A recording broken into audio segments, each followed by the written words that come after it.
বিসমিল্লাহির রহমানির রহিম। সুপ্রিয় শিক্ষার্থীরা, আসসালামু আলাইকুম।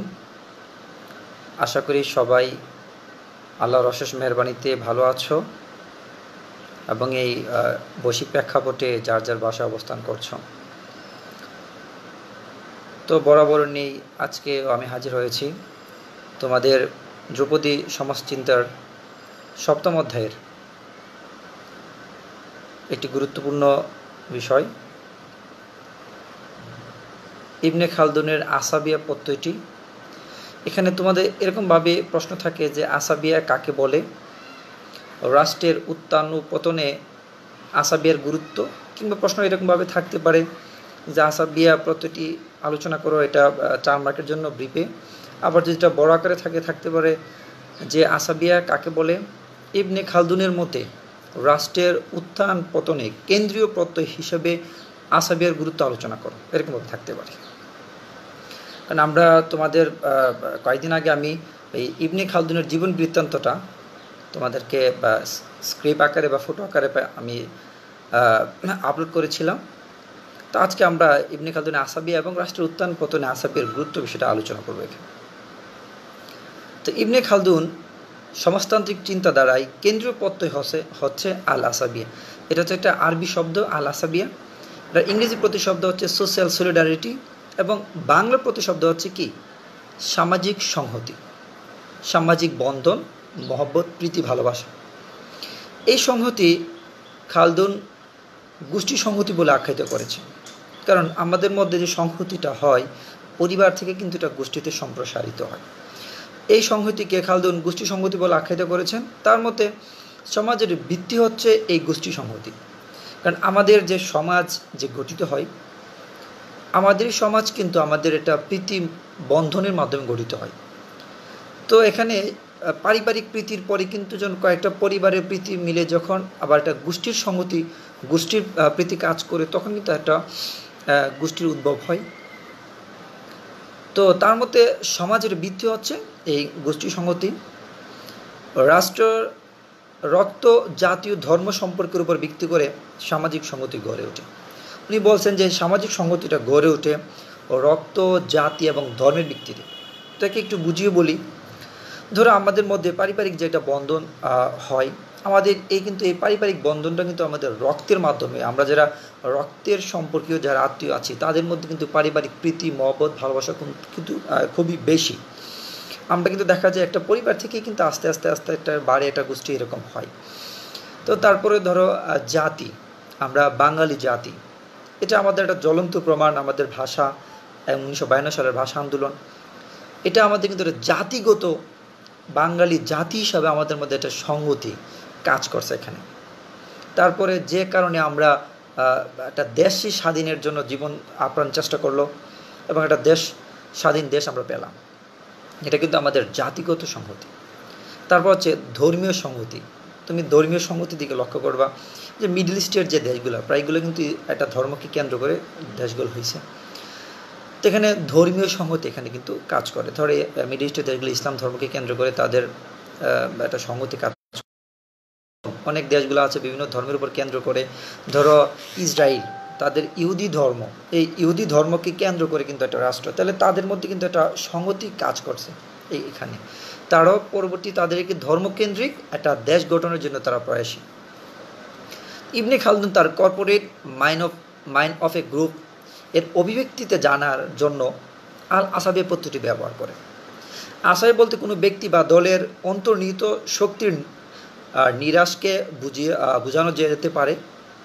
তো এখানে যে শক্তি বলে কোনো ব্যক্তি তার অনুসারীদেরকে ঐক্যবদ্ধ বা সম্মিলিত করে কোনো উদ্দেশ্য সাধন নেতৃত্ব দিতে সক্ষম। এখানে উনি যে কর্পোরেট মাইন্ড অফ গ্রুপে উনি যে ব্যক্ত করেছেন, এটা বলছেন যে এই আসাবিয়াটা হচ্ছে কি, অন্তর্নিহিত একটা শক্তির নির্যাস। এই শক্তির মাধ্যমে মানুষ তার অন্তর্নিহিত কি আমাদের ভিতরের একটা নির্যাস শক্তি, যার কারণে মানুষ ঐক্যবদ্ধ বা সম্মিলিত হতে চায় এবং এটার উদ্দেশ্য প্রণয়ন করেন, মানে এই সম্মিলিত হওয়ার উদ্দেশ্য জ্ঞাপন করেন এবং এই উদ্দেশ্য সাধন নেতৃত্ব দিতে সক্ষম। দেখা যায় যে একমাত্র এই অন্তর্নিহিত উদ্দেশ্যের কারণে কিন্তু পরবর্তীতে আমরা প্রয়াসী হই সমাজ গঠনে বা রাষ্ট্র গঠনে। তো উনি বলছেন মূলত আসাবিয়া একটি স্পিরিট যা কোনো ব্যক্তির নেতৃত্ব প্রতিষ্ঠা করে দলকে সঙ্গত ধাবিত করে। অ্যাকচুয়ালি আমার যে একটা গোষ্ঠীর সংগতি, এটা কিন্তু আমাদের মধ্যে একটা স্পিরিট জাগিয়ে দেয়, যার কারণে একটা মানুষ নেতৃত্ব প্রতিষ্ঠিত করে এবং দলকে সংহত বা ঐক্যবদ্ধ করে। এখানে কিছু লোক তার দলকে, তার কওমকে একত্রিত করার চেষ্টা করে। ইবনে খালদুনের মতে আসাবিয়া বিভিন্নতার কারণ সমাজ ও রাজনৈতিক কাঠামোর বিভিন্ন ধরনের পরিবর্তন সূচিত হতে পারে।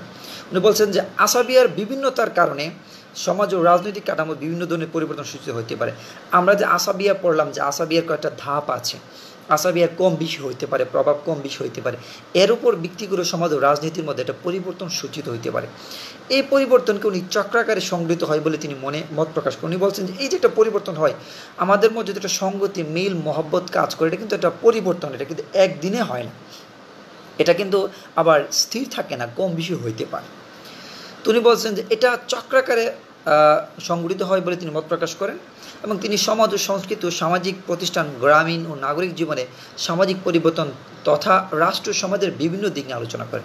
উনি এই যে আসাবিয়াটাকে উনি সমাজ, সংস্কৃতি, সামাজিক প্রতিষ্ঠান, গ্রামীণ এবং নগর জীবনে প্রতিটা ক্ষেত্রে উনি আলাদাভাবে আলোচনা করেন। তো এই আসাবিয়ার যে মূল ভিত্তিটা, আসাবিয়া কিসের উপর দাঁড়ানো, এটাকে উনি বলছেন যে রক্ত সম্পর্ক, পারিবারিক বন্ধন। আমরা জানি পারিবারিক বন্ধনটাই কিন্তু আমাদের গড়ে ওঠে রক্তের সম্পর্কের উপর কেন্দ্র করে। তারপর হচ্ছে জাতীয়তাবাদের অনুপ্রেরণা। এই যে আমরা বাঙালি জাতীয়তাবাদ, এই যে আমাদের একটা অনুপ্রেরণা, যে অনুপ্রেরণায় আমরা ভাষার জন্য আমরা একটা দেশকে স্বাধীন করে ফেলেছি। এই যে একটা ধর্মীয় একতাবোধ, যেমন ইসরায়েল একটা জ্বলন্ত প্রমাণ। তারা ইহুদি ধর্মের কারণে তারা একটা ইহুদি কেন্দ্রিক ধর্মীয় রাষ্ট্র চাচ্ছে। তারপর ভাষার একতা। ভাষা হচ্ছে আমাদের বাংলা ভাষা, আবার পশ্চিমবঙ্গের ভাষা বাংলা। যদি এখানে বলে যে কোনো বাঙালিকে কেউ মারছে, আমার অন্তর কষ্ট লাগবে। আমাদের 1947-এর আগে শেরবাংলাকে ফজলুল হক, 47-এর দিকেই শেরবাংলাকে ফজলুল হক গান্ধীজিকে বলেছিলেন যে আমরা বাংলা ভাষাভাষী যারা আছি, আসাম, পশ্চিমবঙ্গ, ত্রিপুরা এবং এই বাংলাদেশকে নিয়ে আমরা একটা বাংলাদেশ আমরা গঠন করব। গান্ধীজিকে উনি একটা প্রস্তাব করেছিলেন। যদিও গান্ধীজি এটা রাজনৈতিক ফায়দার জন্য উনি এটা করেন নাই, ওনাদের ফায়দার জন্য। তো এই যে একটা ভাষা কেন্দ্রিক আসাবিয়ার যে একটা গুরুত্ব কাজ করে, এখানে মিল মহব্বতি কাজ করে, সংগতি কিন্তু এটা ভাষার উপর কেন্দ্র করে কাজ। তারপর শ্রম বিভাজন, শ্রমের উপরে ভিত্তি করে কিন্তু এটা হয়। একই শ্রমের অন্তর্ভুক্ত যারা, তাদের মধ্যে একটা মিল মহব্বত কাজ করে।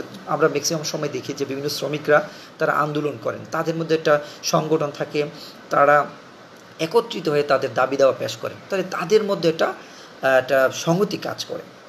তারপর হচ্ছে উনি আসাবিয়াটাকে উনি রাষ্ট্রের উদ্ভবের ক্ষেত্রে বা পতনের ক্ষেত্রে উনি আসাবিয়ার যে কি পরিবর্তন ঘটে এটার উপর ভিত্তি করে উনি বলছেন যে রাষ্ট্র যখন উদ্ভব হয়, রাষ্ট্র যখন সৃষ্টি হয়, এই ক্ষেত্রে শক্তিশালী আসাবিয়া মানে আমাদের যে ঐক্যতা, সবাই একত্রিত যেটা মনোভাবটা, এটা থাকে, খুব প্রবল থাকে, শক্তিশালী থাকে।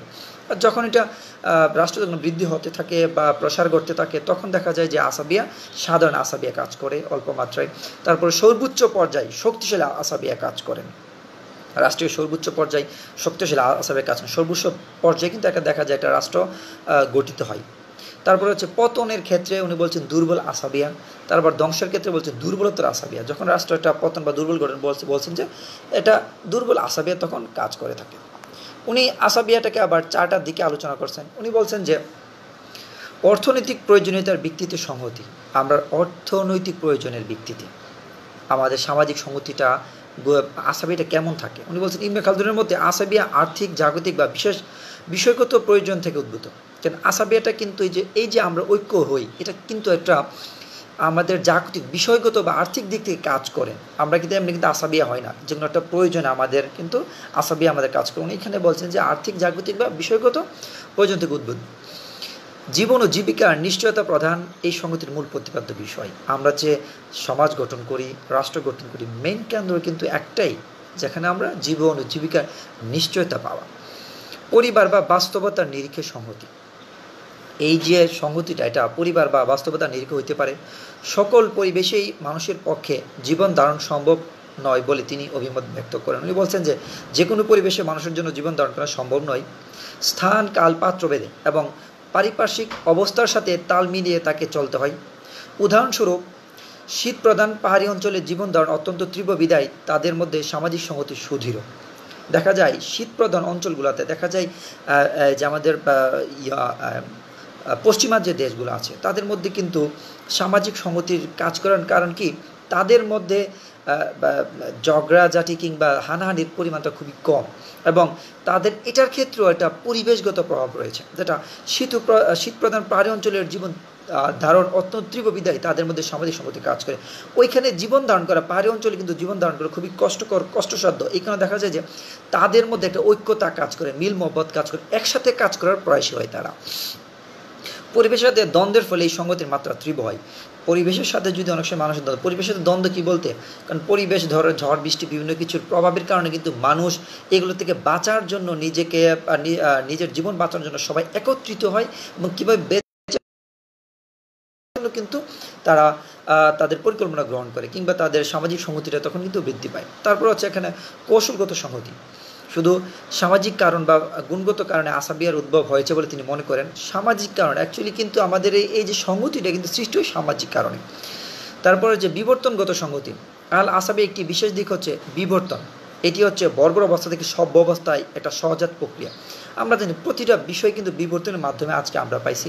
উনি বলছেন যে বর্বরতার অবস্থা থেকে সভ্য অবস্থায় আমরা কিন্তু আসাবিয়ার মাধ্যমে মানুষ ঐক্য হয়ে এই আলাদা আলাদা থাকা থেকে আলাদা আলাদা থাকার রিস্ক, এই কারণে দেখা যায় ঐক্যতায় হয়ে কীভাবে জীবনকে সহজে জীবন প্রণালী চালিয়ে যাওয়া যায়, এই কারণে কিন্তু মানুষ একত্রিত হয় এবং যুদ্ধ সামাজিক দ্বন্দ্বের মাধ্যমে বিবর্তনের আবির্ভাব ঘটে বলে তিনি অভিমত ব্যক্ত করেন।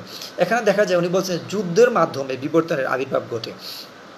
যুদ্ধের মাধ্যমে বলতে অন্য কোনো একটা প্রতিপক্ষ থেকে বাঁচার জন্য কিন্তু মানুষ তার গোষ্ঠীকে নিয়ে একত্রিত হয়। তো এই একত্রিত হওয়ার কারণে কিন্তু তার মধ্যে একটা গোষ্ঠীগত চেতনা কাজ করে। আবার দেখা যায় যে এক গোষ্ঠী আরেক গোষ্ঠীকে পতন করার পর নতুন যে গোষ্ঠী জয়লাভ করে তারাও কিন্তু তাদের মধ্যে একটা গোষ্ঠীগত তাদের মধ্যে আসাবিয়া কাজ করে, যার ফলে তারাও রাষ্ট্র নামক একটা যন্ত্রের তৈরি করে রাষ্ট্র পরিচালনা করে এই ধরনের। তো দেখা যায় যে প্রতিটা ক্ষেত্রে কিন্তু এখানে আসাবিয়া কাজ করে। এটা বিবর্তনগত সংহতি, কারণ বিবর্তন কি ধাপে ধাপে যখন কোনো কিছুর পরিবর্তন তখন এটাকে কিন্তু বিবর্তনগত সংহতি বলে। কারণ সংহতির এখানে কেন বিবর্তন বলছেন, কেন আসাবিয়া যেই সময় যে পরিমাণ দরকার, অনেক সময় আসাবিয়াটা খুব প্রবল হয়, আবার কিছু সময় সাধারণ হয়, আবার কিছু সময় কমে যায়, কিছু সময় দুর্বল হয়। এখানে বলছেন প্রতিটা ক্ষেত্রে এটা বিবর্তনের মাধ্যমে হয় বিধে এটাকে বলছেন বিবর্তনগত সংহতি। তো এখানে সমাজ ও সভ্যতার উত্থান পতনের ক্ষেত্রে তো ইবনে খালদুন রাষ্ট্র ও সার্বভৌমত্ব সম্পর্কে আল মুকাদ্দিমা গ্রন্থে বিশাল আলোচনা করেন। ওনার যে আল মুকাদ্দিমা গ্রন্থে উনি রাষ্ট্রের উত্থান পতন সম্পর্কে বিশাল আলোচনা করেন। এখানে উনি কিন্তু আসাবিয়ার মাধ্যমে রাষ্ট্রের গোড়াপত্তন হয় বলে উনি মনে করেন। রাষ্ট্রকে জোরদার করার ক্ষেত্রে ধর্মীয় বৈশিষ্ট্য প্রভাব লক্ষ্য করা যায়। উনি বলছেন যে ওনাদের সময় দেখা যায় ধর্মীয় এখনও ম্যাক্সিমাম সময় দেখা যাবে যে ধর্মকে কেন্দ্র করে আমাদের পৃথিবীতে বিভিন্ন হানাহানি ধর্মকে কেন্দ্র করে দেখা যায় ধর্মের উপরে প্রভাবটা, কেউ তার ধর্মকে বেশি প্রাধান্য দিচ্ছে, অন্য ধর্মকে অবহেলা করছে। তার মতে কলহ রাষ্ট্রকে দুর্বল করে এবং পতনকে করে ত্বরান্বিত। যে রাষ্ট্রের মধ্যে ঝগড়া বিবাদ এগুলো কিন্তু রাষ্ট্রকে দুর্বল করে এবং পতনকে করে ত্বরান্বিত। তার মধ্যে মানুষের মধ্যে রাষ্ট্রের বয়সও বৃদ্ধি পায়। মানুষের মধ্যে উনি বলছেন যে মানুষের যেরকম বয়স বৃদ্ধি পায় রাষ্ট্রের সেরকম বয়স বৃদ্ধি পায় এবং রাষ্ট্রের বয়সকে উনি 3টা স্তরে বলছেন, যে রাষ্ট্রের বয়সটা 3টা স্তরে এবং প্রতিটা স্তরকে উনি 40 বছর করে বলছেন এবং 40 বছর করে মোট উনি বলছেন যে 3টা স্তরে 40 হলে কত 120 হয়। উনি বলছেন যে রাষ্ট্রে 120 বছরের বেশি অতিক্রম করে না। উনি বলছেন যে একটা রাষ্ট্র 120 বছরের বেশি সময় অতিক্রম করে না। উনি এই যে 120 বছর উনি কথাটা বলছেন, বর্তমানে এটার অনেক সমালোচনা আছে, কারণ অনেক রাষ্ট্র 120 বছরের ঊর্ধ্বে হয়ে গেছে। তেমনি মার্কিন যুক্তরাষ্ট্রের কথা বলো 1776 সালে স্বাধীন হওয়ার পরে আজও পর্যন্ত কত বছর, অনেক বছর হয়ে গেছে। এরকম অনেক ইতিহাস আছে যে তো তার ওই সময় ওনার সময় এই কথাটা যুক্তিগত ছিল কেন, ওই সময় দেখা যায় যে রাষ্ট্র যুদ্ধ হানাহানি মারামারির পরে রাষ্ট্র নতুন রাষ্ট্র উদ্ভব হইতো। এই কারণে উনি বলছেন যে কোনোটা রাষ্ট্র 120 বছরের বেশি অতিক্রম করে না। রাষ্ট্র 5টি পর্যায়ের মাধ্যমে অতিবাহিত হয় এবং সর্বোচ্চ স্তরে আরোহণের পরে পতন ঘটে। উনি বলছেন যে রাষ্ট্র 5টি পর্যায়ে অতিবাহিত হয়। এই 5টি পর্যায়ের পরে যখন সর্বোচ্চ স্তরে রাষ্ট্রটা পর্যায়ের 5ম পর্যায়ে এটা রাষ্ট্র পৌঁছে যায়, তখনই আবার রাষ্ট্রের মধ্যে কী হয়, রাষ্ট্রের বিলুপ্তি ঘটে বা রাষ্ট্রের পতন ঘটে। এটা কোনো একটা চক্রাকারে আলোচনা করছেন, তোমরা তোমাদের বইয়ের চক্রাকারটা দেখতে পারবে। উনি বলছেন চূড়ান্ত পর্যায়ে পতন, ধ্বংস, উদ্ভব, বিকাশ, এরকম একটা চক্রাকার উনি দেখিয়েছেন। তো ওনার যে প্রথম পর্যায়টা হচ্ছে কি, প্রথম পর্যায় হচ্ছে এটা বিজয়ের পর্যায়। উনি প্রথম পর্যায়টাকে উনি বলছেন যে এই পর্যায়টা হচ্ছে বিজয়ের পর্যায়। তো এই পর্বে আসাবিয়া বা গোষ্ঠী সংগতি অটুট থাকে, আসাবিয়া এবং গোষ্ঠী সংগতিটা খুব অটুট থাকে। এবং এই পর্যায়ে এসে উনি বলছেন যে এই গোষ্ঠী সংগতির মাধ্যমে এই যে অটুট থাকে, এই গোষ্ঠী বা আসাবিয়ার মাধ্যমে শাসক শত্রুকে পরাজিত করেন।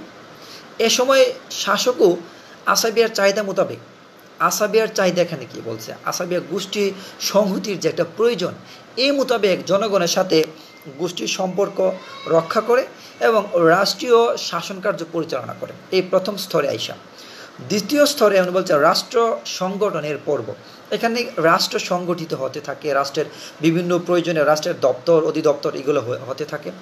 এই পর্বে রাষ্ট্র সংগঠিত এবং নগর সভ্যতা বিকাশ শুরু হয়। একটা দেশ কিন্তু উদ্ভবের পরে কিন্তু তার নগর থাকে না। দ্বিতীয় পর্যায়ে সেখানে নগর সভ্যতা বিকাশ শুরু হয়। নগর সভ্যতার প্রভাবে জনগণ আরাম আয়েশের দিকে ঝুঁকে পড়ে। কারণ আমরা যারা নগরে আছি, আমরা কিন্তু নিশ্চিত গ্রাম থেকে একটু আরাম আয়েশে আছি। নগর সভ্যতার প্রভাবে জনগণ আরাম আয়েশের দিকে ঝুঁকে পড়ে এবং তাদের গোষ্ঠী সংগতি কিছুটা শিথিল হয়ে পড়ে। মানুষ যখন আরাম আয়েশে পড়ে যায়, তখন দেখবা যে একজনের সাথে আরেকজনের যোগাযোগটা খুবই কমে যায়, কারণ মানুষ বিপদে আপদে কিন্তু আপনজনকে পাশে চায়।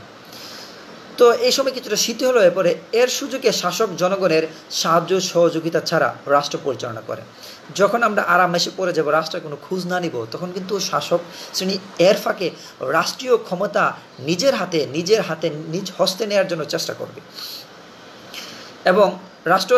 এবং সুযোগে রাষ্ট্র পরিচালনা করে এবং সার্বভৌমত্ব ক্ষমতা অর্জন করে। শাসক শ্রেণী তখন কি করে, নিজেই সার্বভৌমত্ব ক্ষমতা দখল করে ফেলে। জনগণ রাষ্ট্র শাসনের যে অংশীদারিত্ব দাবি, যে অংশদারিত্বটা দাবি করে আসে, যে দাবি করে তা শাসক প্রত্যাখ্যান করেন। জনগণ যে দাবিটা করে রাষ্ট্রের ক্ষেত্রে, তার প্রয়োজনীয় যে দাবিটা, তখন শাসক গোষ্ঠী কী করে, এটাকে প্রত্যাখ্যান করেন এবং ভাড়াটিয়া লোক বা চাটুকারদের সাহায্যে তার শাসন কায়েম করে থাকেন। ওই সময় দেখা যায় যে বিভিন্ন ডিফেন্স বাহিনী থাকে, সরকার তার প্রয়োজনীয় বিভিন্ন বাহিনী তৈরি করে থাকেন। তখন আমরা ইচ্ছে করলে আমাদের দাবি দেওয়া যখন পেশ করতে যাব, শাসক তখন তার বাহিনী দিয়ে ব্যথাঘাত করবে, আমাদের দাবি দেওয়া প্রত্যাখ্যান করবে এবং উনি তার শক্তি শাসন কায়েম করার প্রয়াস করবেন। পরিশেষে সব ক্ষমতা তিনি নিজ পরিবারের মধ্যে কুঙ্গীভূত করবেন। এখানে দেখা যায় পরবর্তীতে উনি বিভিন্ন দপ্তর, অধিদপ্তর, মন্ত্রণালয়ে নিজের লোকগুলা দিতে শুরু করবেন, যেন ক্ষমতাটা তার পরিবার কেন্দ্রিক তার হাতে থেকে যায়। এটা হচ্ছে রাষ্ট্র গঠনের দ্বিতীয় একটা পর্যায় বা একটা রাষ্ট্র গঠন পর্ব। তারপর হচ্ছে তৃতীয় পর্যায়ে উনি বলছেন যে বিশ্রাম বা আরাম পর্ব। এ পর্বে জনগণ গোষ্ঠী সংগতি হারিয়ে আরামপ্রিয় হয়ে পড়ে, গোষ্ঠীর খোঁজ রাখে না, গোষ্ঠীর মায়া মহব্বতের এত প্রয়োজন করে না, আরামপ্রিয় হয়ে পড়ে। ফলে শাসক রাষ্ট্রীয় কর্তৃত্ব যাবতীয় সুফল নিজে ভোগ করে থাকে। তখন কিন্তু শাসক শ্রেণী এই সুযোগে সব ক্ষমতা, সব সুযোগ সুবিধা নিজে ভোগ করতে চেষ্টা করে। ওই সময় শাসক সরকারি কর এবং পাওনা নিয়ন্ত্রণ করে এবং অর্থ ব্যয়ে মিথ্যাচার আরম্ভ করে। এবং ওই সময় রাষ্ট্রীয় যে কর পাওনা সব কিন্তু শাসক শ্রেণী একাই দখল করে এবং বলে থাকে যে মিথ্যাচার শুরু করে। অর্থ ব্যয় বলে যে ওই দিকে এত টাকা ব্যয় হয়েছে, ওই কাজে এত টাকা ব্যয় হয়েছে, পর্দা কিনতে গিয়ে লাখ টাকা ব্যয় হয়েছে, বালিশ কিনতে গিয়ে এত টাকা ব্যয় হয়েছে, এই ধরনের অনেক কিছু তখন বলার চেষ্টা করে, মিথ্যাচার তখন শুরু করে দেয়। এবং একই সাথে স্মৃতিস্তম্ভ বা প্রাসাদ নির্মাণ করে মনোযোগ দেয় এবং পরিবার ও সমর্থকদের প্রতি উদাহরণ দেখে। তখন মানুষকে দেখানোর জন্য বিভিন্ন অট্টালিকা, বিল্ডিং, বিভিন্ন স্থাপনা তৈরি করতে থাকে, যখন যেটাকে বলা হয় দৃশ্যমান উন্নয়ন, এইগুলোর দিকে দাবিত হতে শুরু করে। এটা কিন্তু ইবনে খালদুনের মত, এটা কিন্তু আমার মতামত। তারপরে চতুর্থ যে পর্যায় আছে, এটা হচ্ছে অবনতির যে পর্যায়। এ পর্বে নগর সভ্যতার প্রভাবে জনগণের গোষ্ঠী সংগতি বিনষ্ট হয়ে যায় এবং শাসকদের মধ্যে একটা নিষ্ক্রিয়তা দেখা দেয়। শাসকরা আগের মতো সক্রিয়ভাবে কোনো কাজ করে না, তারা নিষ্ক্রিয় হয়ে পড়ে। তিনি তার পূর্বপুরুষের কার্যকলাপে সন্তুষ্ট থাকেন। আমার বাবা দাদা এটা করছেন, আমার স্বামী এটা করছেন, আমার পূর্বপুরুষ ওইটা করছেন, আমার বংশধরের লোকটা ওইটা করছেন, এই ধরনের কথা বলে সন্তুষ্ট থাকেন। উনি নিজে কিছু করতে চান না। শত্রু মিত্র নির্বিশেষে সবার সাথে শান্তিতে বসবাস করতে চান এবং যথাসম্ভব পূর্বপুরুষের অনুসরণ করেন। এই সময় দেখা যায় যে উনি কোনো বিচার করেন না, যে কোনো লোককে কাছে নেন, যে কোনো লোককে দূরে ঠেলে দেন ইচ্ছে মতো, এবং পূর্বপুরুষরা নিয়ে গেলে গল্প গুজব শুরু করে দেন। উনি ওইটা করছেন, উনি এটা করছেন, আমার আগের লোক এটা করছেন, উনি এটা নিয়েই সন্তুষ্ট থাকেন। নতুন কোনো কিছু করার, নিজ থেকে কোনো করার চেষ্টা করে না। এই সময় কিন্তু অবনতির পর্যায় শুরু হয়ে যায়, যেটাকে ইবনে খালদুন চতুর্থ পর্ব বলেছেন, যেটা অবনতির পর্ব। তারপর আছে পঞ্চম পর্ব, যেটাকে চরম বিলাসিতা বা ধ্বংসের পর্ব বলা হয়। এ পর্বে গোষ্ঠী সংগতি সম্পূর্ণ হারিয়ে হীনবল হয়ে পড়ে। এ পর্বে শাসক ও পূর্বপুরুষের সঞ্চয়কৃত যাবতীয় সম্পদ নষ্ট হয়ে যায়। ওই বিলাসিতা করতে করতে মানুষের সম্পদ যা থাকে এগুলো নষ্ট হয়ে যায়, এবং শাসক দেশের গুণীজনের আস্থা হারিয়ে ফেলে। শাসক যারা আছেন, যারা দেশ চালানো, এই দেশের যে গুণীজন আছেন, তাদের আস্থা বিশ্বাস শাসক শ্রেণী কী করেন, হারিয়ে ফেলে, এবং শাসক দেশের হারিয়ে ফেলে, এবং তাদের অন্তরের ঘৃণা ও বিদ্বেষ সৃষ্টি হয়। গুণীজন এই শাসক শ্রেণীর প্রতি অন্তরে ঘৃণা বিদ্বেষ সৃষ্টি করে।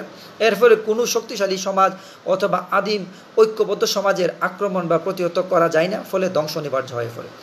এই সমাজে মানুষ যখন আইসা পঞ্চম স্তরে ভোগ বিলাসের মাত্রা এত বাড়িয়ে দেয়, নিজের কিভাবে রাষ্ট্রকে স্থির রাখা যায়, রাষ্ট্রের প্রয়োজনের দিকে না তাকায়, জনগণের প্রয়োজনের দিকে না তাকায়, এবং রাষ্ট্রের উন্নয়নের দিকে না তাকে নিজের উন্নয়ন নিজে বুক বিলাস করে, তখন কিন্তু মানুষ দুর্বল, একটা রাষ্ট্র দুর্বল হয়ে পড়ে, এবং বাইরের শক্তি সহজেই আক্রমণ করে রাষ্ট্রটাকে দখল করে ফেলতে পারে। এরই মাধ্যমে একটা রাষ্ট্রের সম্পূর্ণ পতন ঘটে যায়, আবার তৈরি হয় আরেকটা নতুন রাষ্ট্র। এটা হইতে পারে অভ্যন্তরীণ রাষ্ট্রের সরকারের প্রতি জনগণের প্রয়োজন, সরকারের প্রতি জনগণের আস্থা হারিয়ে ফেলে জনগণের এখানে আন্দোলন করতে পারে, আন্দোলনের মাধ্যমে রাষ্ট্রে পরাজয় করতে পারে, এবং একটা রাষ্ট্র কয়েকটা রাষ্ট্রে বিভক্ত হইতে পারে। আবার এই কয়েকটা রাষ্ট্রে বিভক্ত হয়ে আবার নতুন করে কয়েকটা রাষ্ট্র যে বিভক্ত হয়ে যায়, তাদের মধ্যে আবার প্রবল আসাবিয়া কাজ করে। উনি এটাকে বলতে চেয়েছেন যে আসাবি একটা চক্রাকারে ঘটে। একটা রাষ্ট্র, যে কোনো রাষ্ট্র উত্থানের ক্ষেত্রে আসাবিয়া খুব শক্তিশালী হয়, আবার এটা আস্তে আস্তে কমতে থাকে। একসময় আসাবিয়াটা শিথিল হয়ে পড়ে, রাষ্ট্র ভেঙে যায়, আবার একটা রাষ্ট্র ভেঙে একাধিক রাষ্ট্র গঠিত হয়, আবার তাদের মধ্যে আবার প্রবল দেখা যায়, আসাবিয়া দেখা যায়, তাদের মধ্যে আবার পতন ঘটে। এরকমভাবে উনি বলছেন যে একটা 120 বছরের মধ্যে 5টা ধাপে রাষ্ট্রের পতন ঘটে যায়। তো ইবনে খালদুনের এই আমরা তোমাদেরকে আগেও বলেছি যে প্রতিটা বিষয় সমালোচনার ঊর্ধ্বে নয়, প্রতিটা বিষয়ে, কারণ এটা যেহেতু তাত্ত্বিক একটা সাবজেক্ট আমাদের ধ্রুপদী সমাজচিন্তা, এখানে অনেক বিজ্ঞানী তার মন মতো তথ্য প্রদান করেন, আবার অন্যরা আছেন যারা ওনার এই বিষয়ে কী করেন, যে সমালোচনা করেন। আর কারণ সমালোচনা করবেনই, কারণ সবাই তো একদম পূর্ণাঙ্গভাবে কোনো কিছু বিশ্লেষণ করতে পারে না, কিছু ত্রুটি থেকে যায়। এই ত্রুটি থেকেই কিন্তু অনেক সময় এই সমালোচনাটা সৃষ্টি হয়। তো এখানে সমালোচনার ক্ষেত্রে অনেকে বলছেন যে ইবনে খালদুন যে বলছে রাষ্ট্র 120 বছরের বিষয়ে অতিক্রম করতে পারে না, এটা ঠিক নয়। কারণ অনেক রাষ্ট্র আছে যারা 120 বছরের না 200 বছরও অতিক্রম করেছে, এরকম অনেক রাষ্ট্রই আছে। তো আবার উনি বলছেন রাষ্ট্র উৎপত্তির প্রশ্নে খালদুন বলেছেন যে উপজাতিদের মধ্যে সংঘর্ষের ফলে রাষ্ট্র উৎপত্তি হয়, কিন্তু এভাবে আধুনিক যুগে রাষ্ট্র উৎপত্তি তেমন দেখা যায় না। উপজাতিরা আন্দোলন করে কোনো রাষ্ট্র গঠন করে ফেলছে, আমরা কিন্তু এখন আমরা এটা দেখা যায় না। তো উনি বলছেন যে এটার এই যে উনি যে কথাগুলো বলছেন এটা কথাটা সত্য নয়। তো তারপরে সার্বিক আলোচনার পরে তো একটা কথা সত্য যে রাষ্ট্রের উত্থান পতনের ক্ষেত্রে ইবনে খালদুনি প্রথম তার এই আসাবিয়া পত্রটা ব্যবহার করেন। ওনাকে পরবর্তীতে ওনার বিষয়টাকে অন্যরা মডিফাই করে, পরিবর্ধন করে, কিন্তু ওনারা ভিন্ন তথ্য উপস্থাপন করেন। এই কারণে কিন্তু অনেকেই বলেন যে ইবনে খালদুন হচ্ছে কি সমাজবিজ্ঞানের আদি জনক বলেন। উনি কিন্তু একাধারে যেরকম ধর্মীয় পণ্ডিত, রাষ্ট্রীয় পণ্ডিত, সামাজিক পণ্ডিত, বিভিন্ন বিষয়